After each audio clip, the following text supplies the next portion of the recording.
ထိုင်းနိုင်ငံရိုးရာယဉ်ကျေးမှုအပြည့်နဲ့ထိုင်းနိုင်ငံရှေးဟောင်းဖျားစီတီများတဲ့ထိုင်းနိုင်ငံ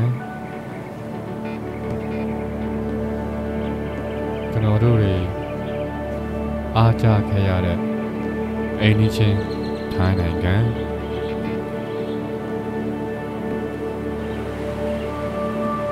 စီတီပတူများပြားလာတဲ့ထိုင်းနိုင်ငံ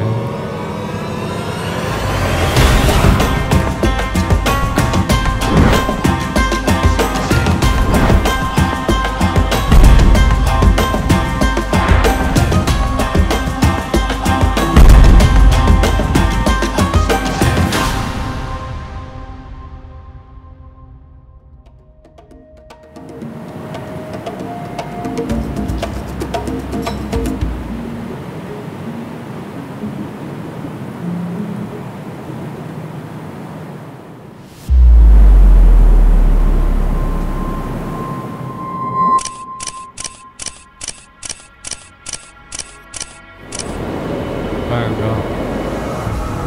လူရီထူထပ်တဲ့လမ်းဘေးအစားအစာပေါ်တယ်နေနေတွေ့နေရတဲ့ကျွန်တော်အတွက်ထူးဆန်းတွေကြည့်ပါမယ်